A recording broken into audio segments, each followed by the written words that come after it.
السلام عليكم الخوت ومرحبا بكم معنا على قناتكم الإخبارية. واش اخباركم؟ ونبداو كيف العادة مع أبرز العناوين. الأبقار اللي استوردها المغرب من البرازيل، المغاربة كيشنوا عليها حملة سخرية في جميع المواقع التواصل الاجتماعي. حكم قضائي ب2 حبس على 3 مجرمين تعاونوا في اغتصاب قاصر وانتج على هذا الاغتصاب حمل. اللاعب يوسف النصيري كيتلقى إطراء وإعجاب وافتخار من طرف النادي ديالو إشبيليا الإسباني. الصديق اللاعب أمرابط في الفريق كيقوم بواحد العمل جميل في الملعب من أجل اللاعب أمرابط. هادو هما العناوين الإخبارية اللي غادي تعرفوا التفاصيل عليها أكثر في هذا الفيديو، لكن قبل ما تنساوش الاشتراك ديالكم في القناة وتفعيل الجرس باش دائما توصلوا بالجديد. ونبداو على بركة الله. من بعد ما الحكومة المغربية استوردت أبقار من البرازيل من أجل تعزيز وتوفير اللحوم الحمراء في الأسواق المغربية اللي كانت كتعاني من غلاء الأسعار وقلة اللحوم، واستوردت الحكومة المغربية من البرازيل أكثر من 2800 رأس من الأبقار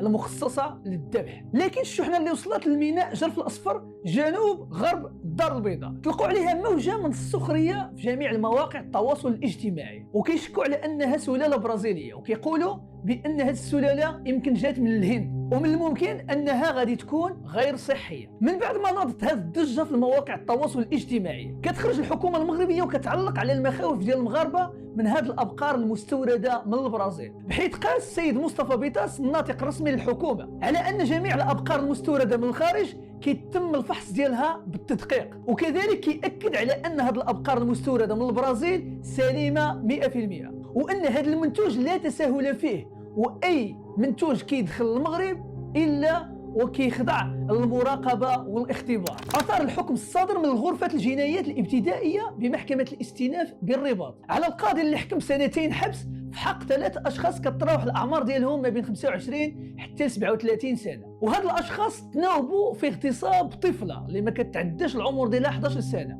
وانتج على هذا الاغتصاب حمل. وهذا الشيء وقع في دوار غزاونة بضواحي تفلت. هذا الحكم القضائي أثار ضجة كبيرة في المواقع التواصل الاجتماعي واستياء جميع المؤثرين والإعلاميين وكذلك نواب البرلمان اللي قالوا على أن هذا الحكم مخفف في حق هاد المجرمين اللي ارتكبوا هذه الجريمة في حق هذه الطفلة البريئة. وحتى وزير العدل الوهبي مصدوم من الحكم ديال القاضي في هذه القضية هذه. كيخرجوا بعض الناس كيقولوا على أن الأب ديالها تنازل على القضية وبغى يزوجها لواحد فيهم. فريق إشبيليا الإسباني كيفتخر باللاعب المغربي يوسف النصيري من بعد ما سجل الهدف الثاني ضد الفريق قاديش في الدوري الإسباني، وكيعلق النادي إشبيليا في الحساب ديالو الرسمي على المنصة تويتر بتعليق جميل: المغرب عز بين الأمم.